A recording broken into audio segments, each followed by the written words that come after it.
As far as I can remember, I was 33 years old that year. I've no doubt it was self-medication with me.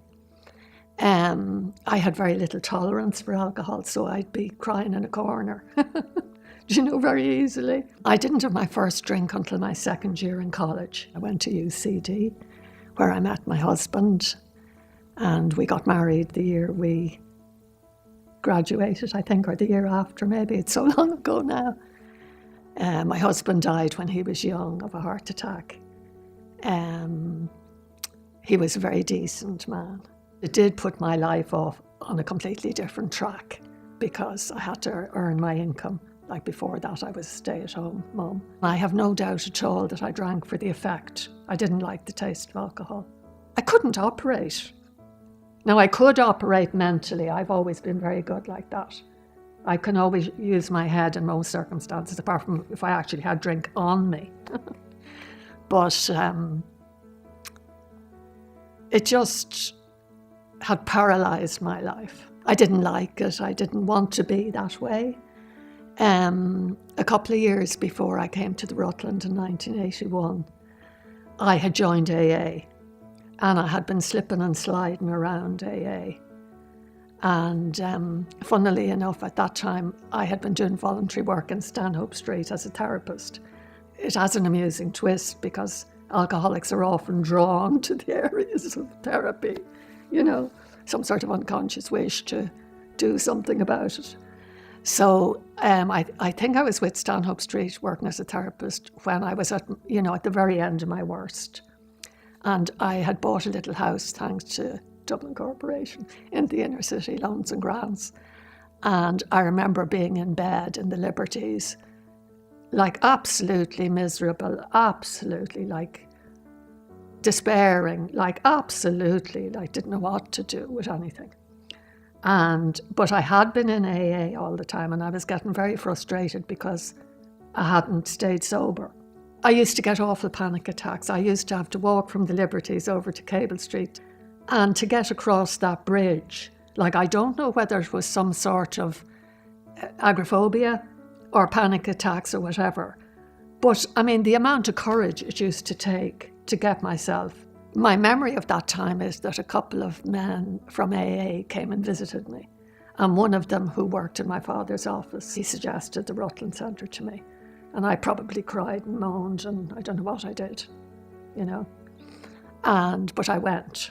After treatment, my life changed completely for the better. I wouldn't regret one instant of it. It was obviously challenging at times. Basically, I felt stronger. My body had recovered. Emotionally, I felt much freer. I began to take care of myself.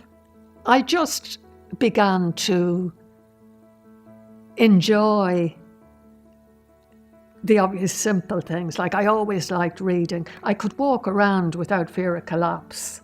It just gave me complete freedom. And I just got on with my life.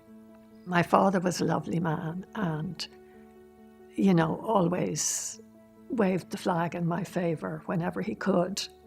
My mother and my sister had no interest in recovery or in myself. And that just became clearer and clearer as years went on. I believe there was a lot of talk about me, but no communication with me. In relation to friends, I got a lot of support.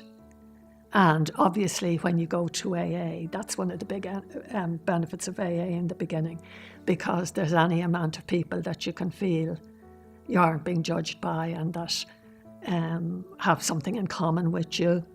So the company is important, particularly at the beginning, and support from family.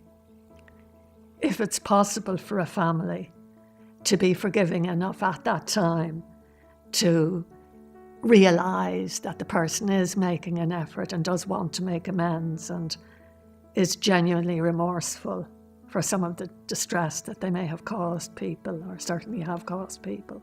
I can't say it enough to families. If you have any love at all left, if for your child, please support them. It's very important, that support. And I did feel the lack of it.